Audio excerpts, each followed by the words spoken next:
ஸ்டாலினை தூக்கி பந்தாட போகும் பாஜக. 5000க்கு போட்டியாக மோடி தமிழக மகளிர் வங்கி கணக்கில் போட போவது எவ்வளவு தெரியுமா? திருச்சியில் நேற்று நள்ளிரவு நடந்த ஆலோசனையில் அமித்ஷா சொன்ன பரபரப்பு தகவல். இது மட்டும் நடந்தால் பாஜக படுத்துக்கிட்டே ஜெயிக்கும். அறிவாலயத்தை அலறவிட்ட அதிரடி செய்தி. வணக்கம் நண்பர்களே. 2026 சட்டமன்ற தேர்தல் நெருங்கிக் கொண்டிருக்கும் நிலையில் எப்படியேனும் ஆட்சியை மீண்டும் தக்க வைத்துக் கொள்ள வேண்டும் என்பதற்காக முயற்சிகளில் ஸ்டாலின் ஈடுபட்டு வருகிறார். அதற்காகத்தான் இதுவரை மகளிருக்கு 1000 ரூபாய் கொடுத்து வந்தவர் நேற்று முன்தினம் மீண்டும் திமுக வெற்றி பெற்றால் 2000 ரூபாய் உரிமை தொகை வழங்கப்படும் என்று அறிவித்திருக்கிறார். அதோடு தேர்தல் தேதி அறிவிக்கப்பட்டுவிட்டால் மாதந்தோறும் மகளிர் அக்கவுண்டில் 1000 ரூபாய் போட முடியாது என்பதால் முன்கூட்டியே 3 மாதங்களுக்கு போட்டவர் கோடை சிறப்பு தொகை என்று மேலும் 2000 சேர்த்து 5000 ரூபாய் மகளிர் உரிமை தொகையாக வழங்கியிருக்கிறார். இது தமிழக அரசியலில் விவாதங்களை ஏற்படுத்தியது. அதோடு திமுகவினரை பொறுத்தவரை இந்த 5000 விவகாரத்தை தேர்தல் வரை அவ்வப்போது மக்களிடத்தில் சொல்லிக் கொண்டே இருக்க வேண்டும். அப்போதுதான் இதை மறக்காமல் மீண்டும் திமுகவுக்கு ஓட்டு போடுவார்கள் என்றும் திட்டமிட்டு வருகிறார்கள். அதனால் இதுகுறித்த விளம்பரங்களை தொடர்ந்து செய்து கொண்டே இருக்க திமுக திட்டமிட்டுள்ளது. இந்த நேரத்தில் தற்போது திமுக காங்கிரஸ் கட்சிகளிடையே கடுமையான மோதல் நடைபெற்றுக் கொண்டிருக்கிறது. குறிப்பாக ஸ்டாலினை பொறுத்தவரை மீண்டும் தனி பெரும்பான்மையுடன் ஆட்சியை பிடிக்க வேண்டும் என்பதற்காக திமுக 170 தொகுதிகளில் போட்டியிட வேண்டும் என்று திட்டமிட்டு வருகிறார். ஆனால் காங்கிரஸோ 40 தொகுதிகளை எங்களுக்கு தந்தாக வேண்டும், ஆட்சி அதிகாரத்தில் பங்கு தர வேண்டும் என்று விடாப்பிடியாக இருக்கிறார்கள். அதோடு கடந்த 20 நாட்களுக்கு முன்பு திமுகவுடன் கூட்டணி பேச காங்கிரஸ் கட்சி குழு அமைத்த போதும் இப்போது வரை ஸ்டாலின் அவர்களுக்கு அழைப்பு விடுக்காமல் இழுத்தடித்து வருகிறாராம். இந்த நிலையில் இன்று காங்கிரஸ் கட்சியின் பிரவீன் சக்கரவர்த்தி வெளியிட்டுள்ள ஒரு செய்தி ஸ்டாலினுக்கு ஷாக்கிங் நியூஸாக அமைந்திருக்கிறது. அவர் கூறுகையில், தமிழ்நாட்டு மகளிருக்கு 5000 ரூபாய் பெண்களின் வங்கி கணக்கில் போட்டுவிட்டோம். அதனால் மீண்டும் நாம் தான் வெற்றி பெறுவோம் என்று திமுக நினைத்துவிடக்கூடாது. மகளிர் உரிமை தொகை நல்ல திட்டம்தான், ஆனால் இதுவே வெற்றியை உறுதிப்படுத்தும் என்று அவர்கள் நினைப்பது மூட நம்பிக்கையாகும் என்று கூறியுள்ளார். இதற்கென்ன காரணம் என்றால் ஸ்டாலினை பொறுத்தவரை காங்கிரஸ் கட்சி கூட்டணியை விட்டு வெளியேறினாலும் கூட இந்த மகளிர் உரிமை தொகையை வைத்தே நாங்கள் வெற்றி பெற்று விடுவோம் என்று கூறி வருகிறாராம்.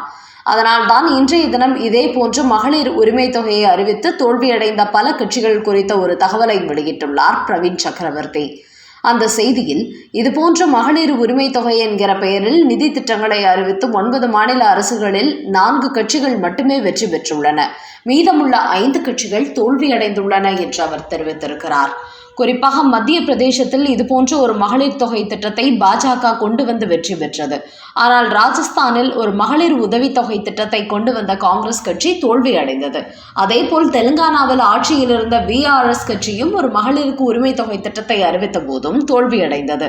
அதையடுத்து கடந்த 2024ஆம் ஆண்டில் ஆந்திராவில் YSR கட்சியும் ஒரு மகளிர் உரிமை தொகை திட்டத்தை அறிவித்து வங்கி கணக்கில் பணம் போட்டும் தோல்வியடைந்து விட்டது. ஆனால் மகாராஷ்டிரா, பீகார் போன்ற மாநிலங்களில் பாஜக கொண்டு வந்த மகளிர் திட்டம் அவர்களுக்கு வெற்றியை கொடுத்தது.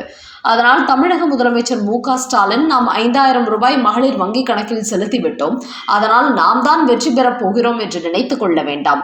இது மட்டுமே வெற்றியை தீர்மானித்து விடாது. அண்டை மாநிலங்களான ஆந்திரா, தெலுங்கானாவை பார்த்தே அவர் ஸ்டாலின் பாடம் கற்றுக்கொள்ளலாம் என்று கூறியுள்ளார் பிரவீன் சக்கரவர்த்தி.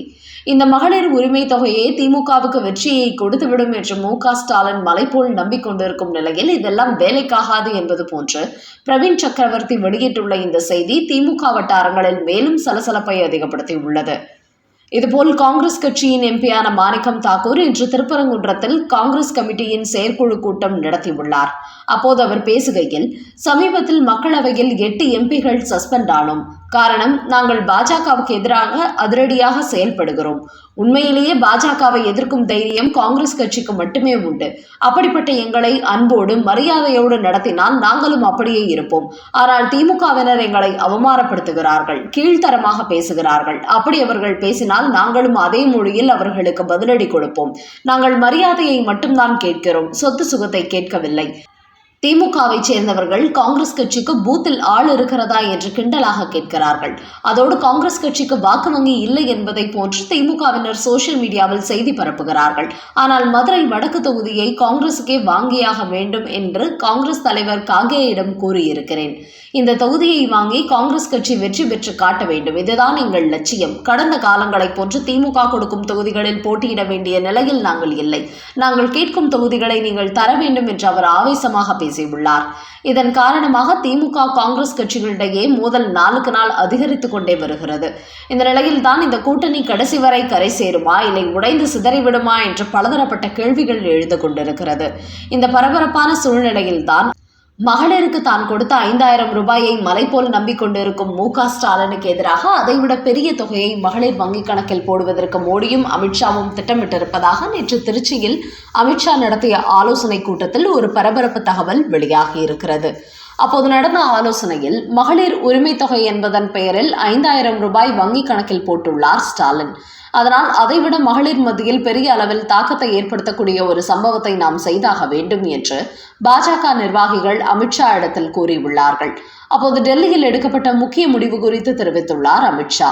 அதாவது இதுவரை நிறுத்தப்பட்டிருந்த கேஸ் மானியம், உர மானியம் ஆகியவற்றை மொத்தமாக மத்திய அரசு பயனாளிகளின் வங்கிக் கணக்கில் செலுத்த திட்டமிட்டுள்ளோம். அதாவது கிஷான் சம்மன் நிதி உள்ளிட்ட திட்டங்களுக்கான மொத்த பணத்தையும் சேர்த்து மொத்தமாக 12,000 ரூபாய்க்கு தமிழக பயனாளிகளின் வங்கிக் கணக்குகளில் மத்திய அரசு செலுத்துவதற்கு திட்டமிட்டிருப்பதாக அவர் தெரிவித்துள்ளார். இது ஆண் பெண் என 2 பயனாளிகளின் வங்கிக் கணக்கிலும் செலுத்தப்படும் என்று தெரிவித்துள்ளார்.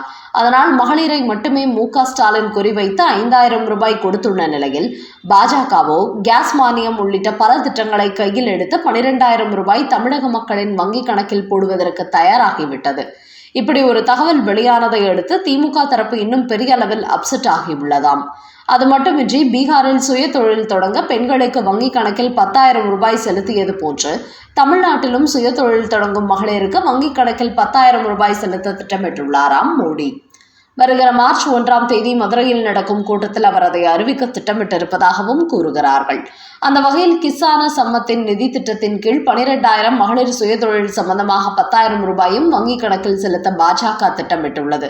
இப்படி மோடியும் அமித்ஷாவும் முடிவெடுத்ததை அடுத்து இந்த திட்டங்கள் நிறைவேற்றப்படும் போது மு.க. ஸ்டாலின் கொடுத்த 5,000 காணாமல் போய்விடும்.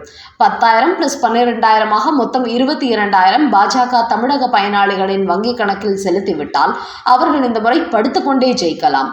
மு.க. ஸ்டாலின் மொத்தமாக மண்ணை கவ்வி விடுவார் என்று பாஜக வட்டாரங்களில் பலரும் கூறி வருகிறார்கள்.